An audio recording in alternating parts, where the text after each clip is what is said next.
Hi class, Professor McGuire here, and I wanted to go over how to create your lesson plans for my class. So we'll start off with lesson plan number one, and what you'll find is that once you have lesson plan number one done and completed, lesson plan two, three, and four are exactly the same format.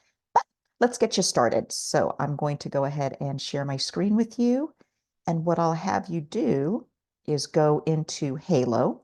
And I'm going to want you to look at the announcements. And down at the bottom, I have the benchmark unit plan template available for you right there. So you're going to download that. So you're going to click on that.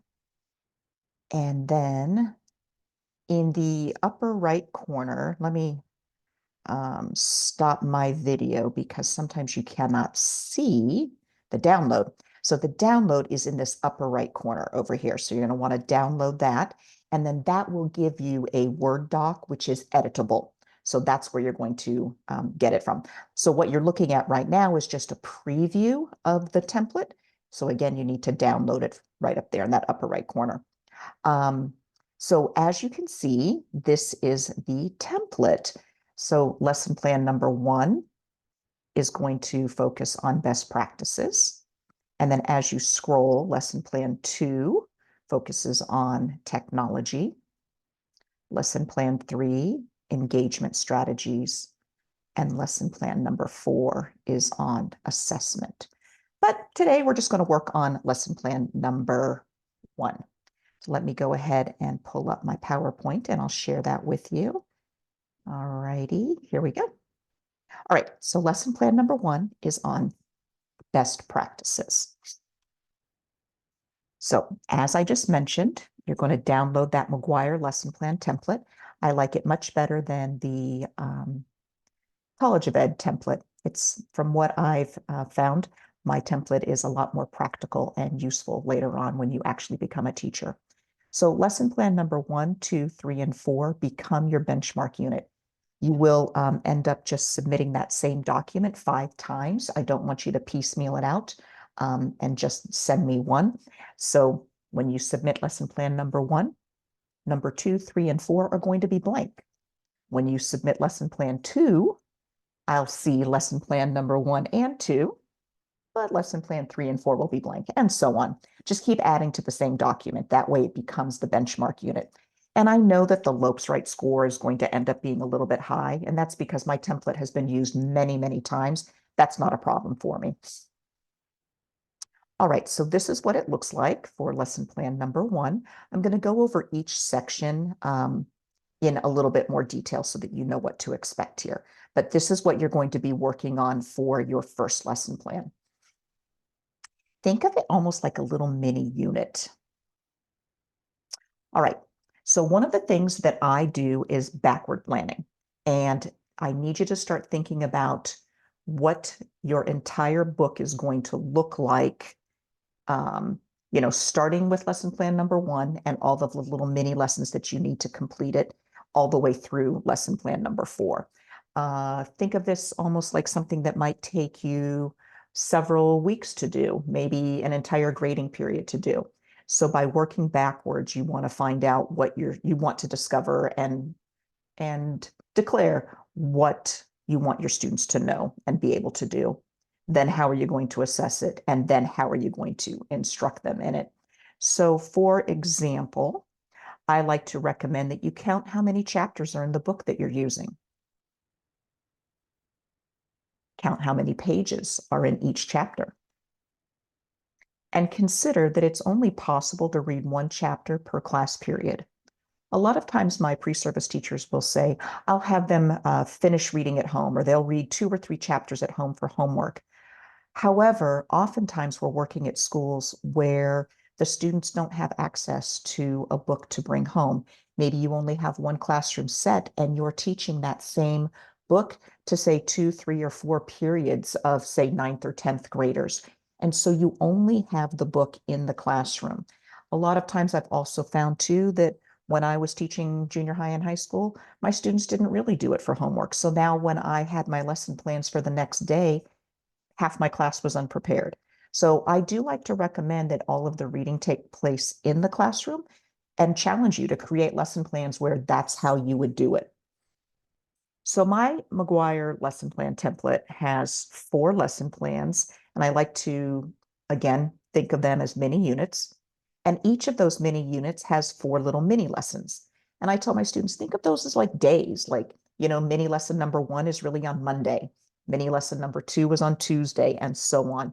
So that gives you 16 lessons total to read and teach the book that you're using. So now you would begin your backward planning. So hang on, I'm gonna share my screen again. Let me switch out and start my video. All right, so if I were to do, say, Lord of the Flies, I would check in the front cover and I can see that Lord of the Flies has 12 chapters. So that's one way that I would start my backward planning. And then I even tag every single chapter so that I know where it starts. I know how many pages there are in each one. So that's like a really good way to start that backward planning. Again, count the chapters, how many pages. Can you accomplish what you need to in a class period? And if you can't, then carry it over to the next day. All right, so hang on, let me get back to my PowerPoint. And right here. Okay, there we go. Let me move my video so that you can see. All righty. All right, so when you're looking at your, wait a minute. There we go. I think you can see that.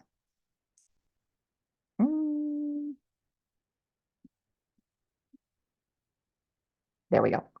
All right, so looking at the template where that first arrow, excuse me,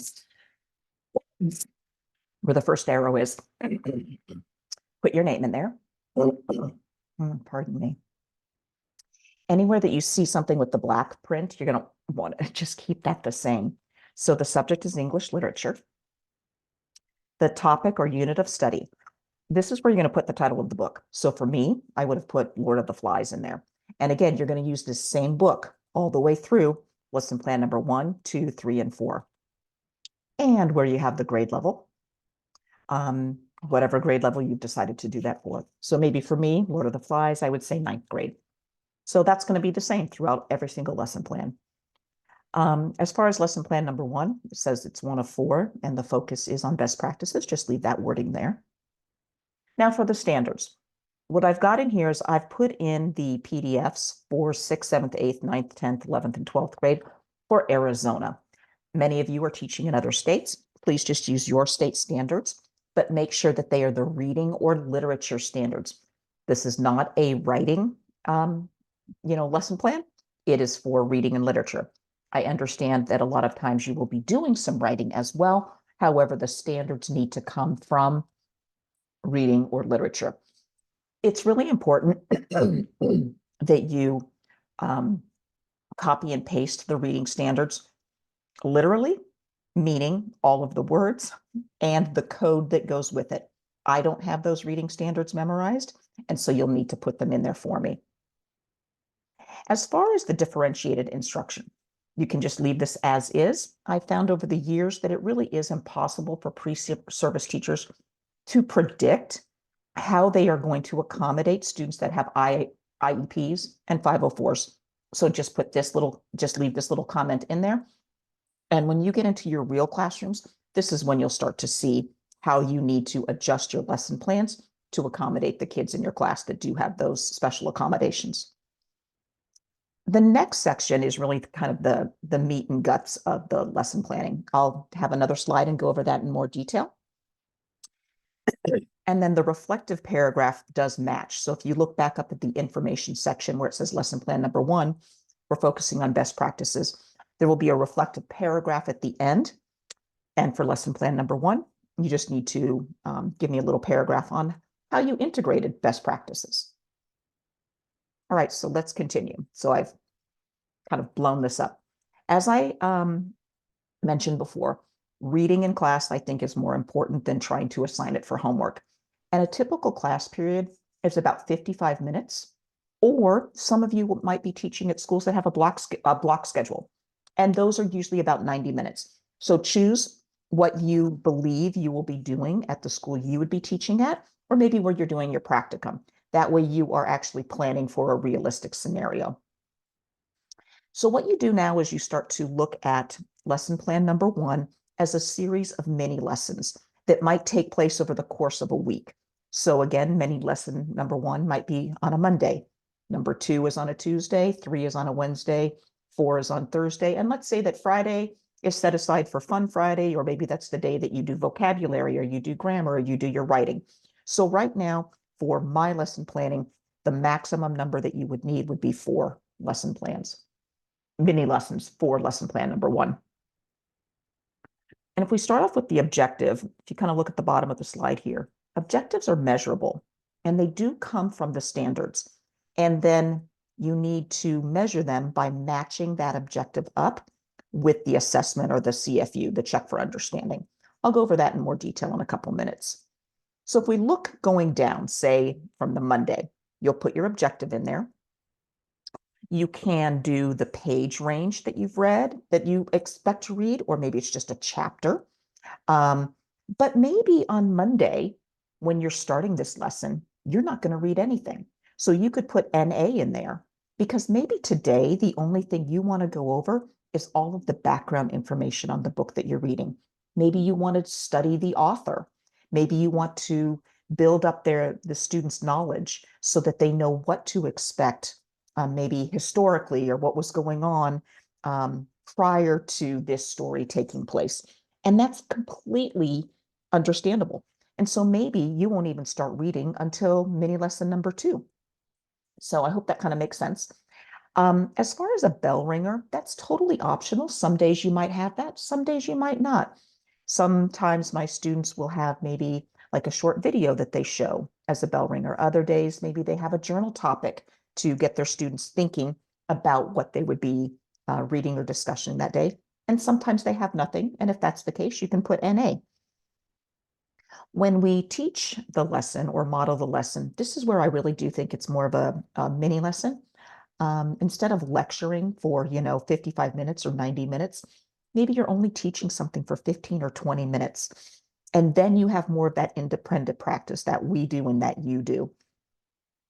As far as the assessment, remember that's how you would be checking for understanding and how you would match it up to the objective by the end of the class period.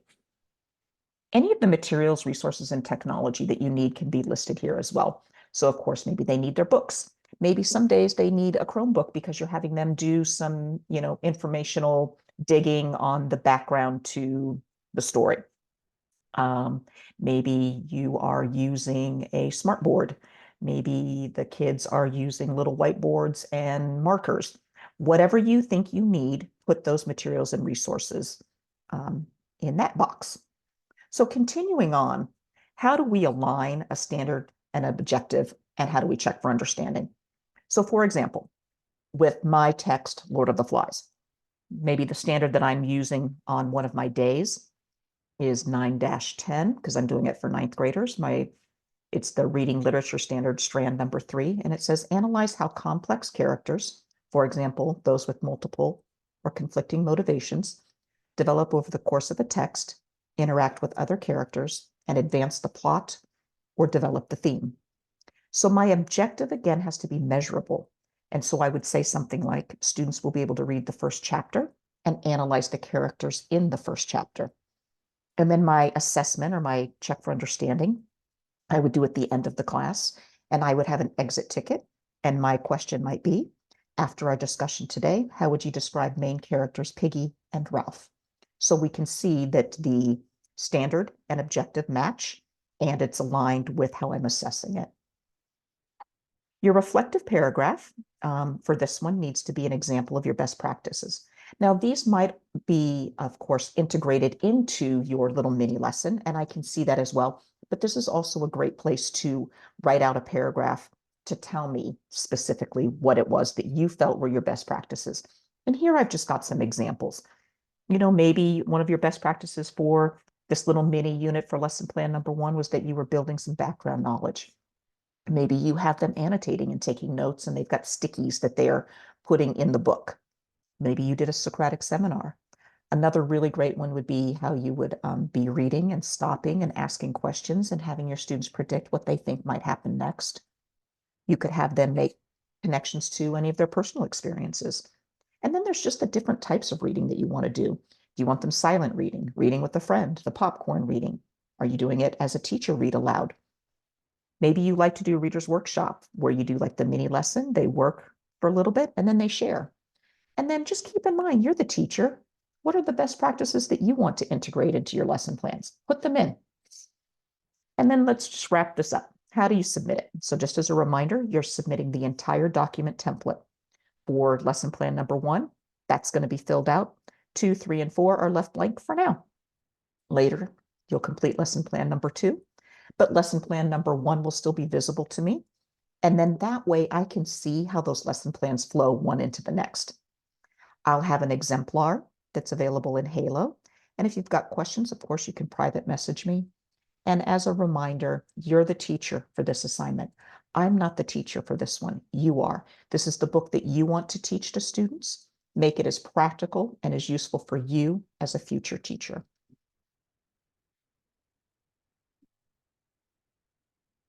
All right, that's all I have for you. I hope that this was a helpful lesson. And again, if you've got any questions, just private message me in the private message forum. All right, take care and have fun. Bye-bye.